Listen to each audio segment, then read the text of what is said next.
Tuhan membangkitkan para panglima rezim melawan mereka dan Tuhan menggerakkan musuh-musuh mereka.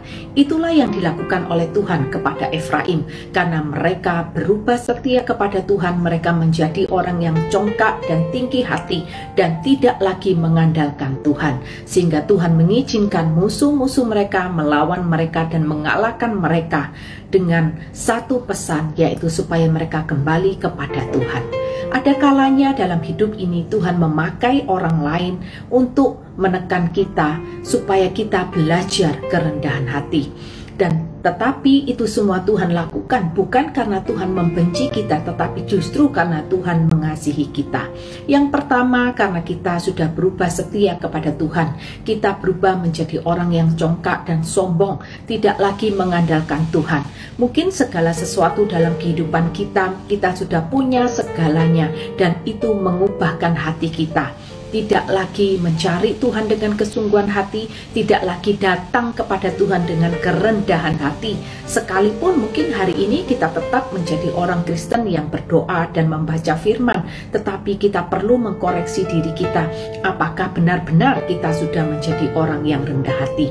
Karena tidak selalu orang yang membaca firman dan berdoa setiap hari itu adalah orang yang rendah hati.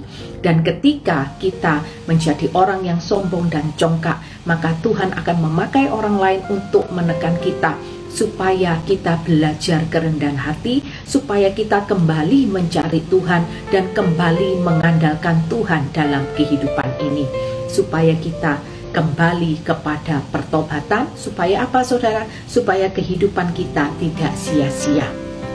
Yang kedua, mungkin kita saat ini adalah orang yang sudah rendah hati, tetapi Tuhan juga tetap izinkan orang lain untuk menekan kita, untuk merendahkan kita. Itu semua adalah masa persiapan yang sedang Tuhan kerjakan dalam kehidupan kita sebelum Tuhan mempromosikan kita. Jadi saudara, hari ini ketika ada orang lain yang merendahkan kita, ada orang lain yang menekan kehidupan kita, maka responilah dengan benar. Apapun, jangan kita marah. Yang pertama, koreksi diri, apakah memang sudah rendah hati atau tidak. Jikalau tidak, maka berubahlah dan bertobatlah, minta ampun kepada Tuhan. Dan yang kedua, kalau memang kita sudah rendah hati, maka tunggulah. Ini adalah masa persiapan untuk saudara mengalami yang namanya promosi Tuhan.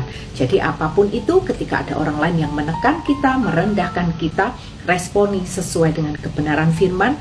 Jangan marah. Belajarlah dalam keadaan apapun, di dalam tekanan, tetap mengucap syukur kepada Tuhan. Tuhan Yesus memberkati.